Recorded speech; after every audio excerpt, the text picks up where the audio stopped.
Welcome to episode number 7 of Brian Wildcat's Wrestling Stars of the 2000s. After a legendary 6th episode with John Cena, in episode 7, I am going to talk about Captain Charisma, Christian. A multi-time tag team champion, former and 2-time ECW champion, former European champion, 4-time Intercontinental champion, 2-time World Heavyweight champion, Christian has done it all, despite having missed and failed opportunities. Along with Edge, as they left off the late 90s known as Edge and Christian started the decade 2000s as one of the greatest tag teams of the 21st century. At No Mercy 1999, Edge and Christian and the Hardy Boys laid it all on the line in a tag team ladder match for the invitation of Terry Runnels. 6 months later, now with the Dudley Boys added to the mix, 3 teams go at it in a triangle ladder match for the World Wrestling Federation Tag Team Championship. 3 teams went to war at WrestleMania 2000 to define the Attitude Era in the 2000s. In the end, Edge and Christian captures tag team gold for the very first time. Since he and Edge became the WWE Tag Team Champions, they had the power, charisma, and the entertainment of make funny moments and to entertain all of you, featuring 5-second poses, long hats, flash photography, etc. Edge and Christian, the Hardys, and the Dudleys went to war once again at SummerSlam in a first-ever tables, ladders and chairs match for the WWF Tag Team Championship. It's WrestleMania 16 all over again for all 3 teams. They went to war with tables, ladders, and chairs. The match that idolized sports entertainment. 9 years later, that match became a pay-per-view. The Hardys, ENC, and the Dudleys closes the trilogy of the Attitude Era Tag Team division with tables, ladders and chairs at WrestleMania 17. 3 teams went to war one last time, and the scenes has to be remade by people at home. Fans at home watching this and hearing this, don't try this at home. With the interference of Rhino, Edge and Christian became 6 or 7-time WWE Tag Team Champions. Christian's brother, Edge, won the 2001 King of the Ring, and Edge's success really drives Christian to jealousy and rage. Christian would turn on and betray Edge, because Edge is slowly becoming a singles star since he speared Jeff Hardy at WrestleMania. At Unforgiven, Christian wins his first Intercontinental Championship against Edge, and however, Edge's rise still driving Christian insane and madness.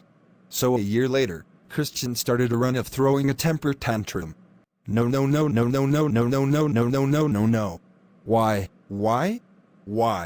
It should have been 3.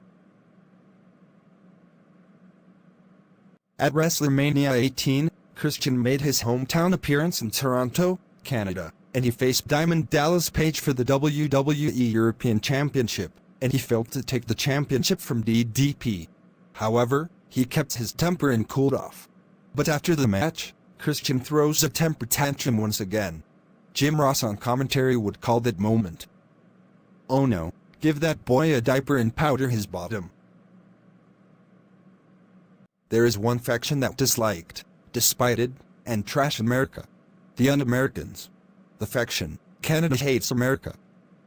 Too bad the faction has turned way too soon, like the faction is worthless and useless. That faction should have lasted long. However, Captain Charisma slowly becoming a main eventer, but still a mid-carder in 2003. People thought Booker T won the Battle Royal and the Intercontinental Championship, but the referee was unconscious and didn't see Christian get eliminated. So Christian took matters to his own hands. He took out Pat Patterson and blasts Booker T with the Intercontinental title belt and eliminates him.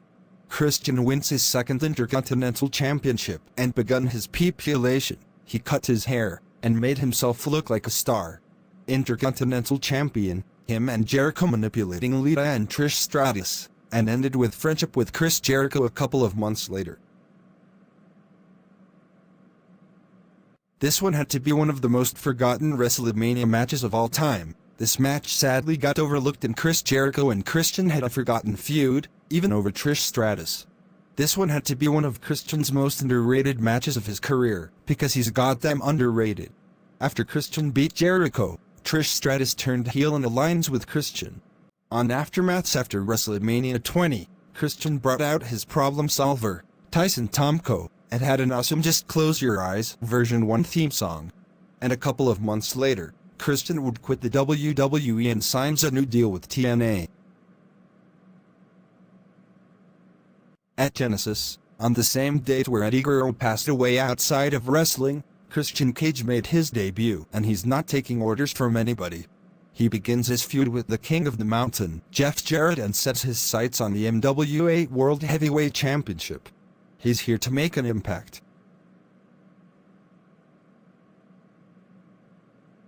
At Against All Odds, I know this match is overbooked and predictable, but still, Christian Cage and Jeff Jarrett had a really good match, and Cage defeated Jarrett to become the NWA World Heavyweight Champion, and it was the greatest moment of Christian's career outside of WWE.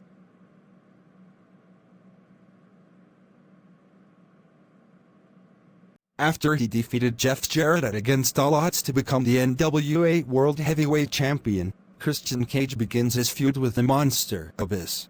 Abyss attacked Christian Cage at his house, even at the pool. At Lockdown and Sacrifice, Christian Cage gave Abyss two of the best matches of his career.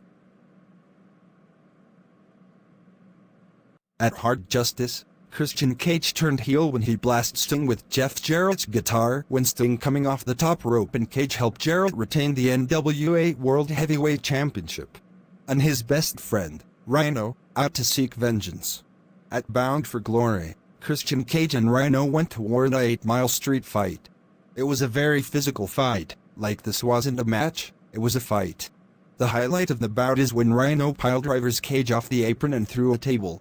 In the end, Christian Cage gave Rhino a Hell in a Cell 2019 treatment, and I'm actually happy that match didn't end it in a DQ like just 13 years before 2019. Christian Cage was the NWA World Champion once again, and he defended the championship against the Samoan submission machine, Samoa Joe at Destination X, and these two had an awesome match.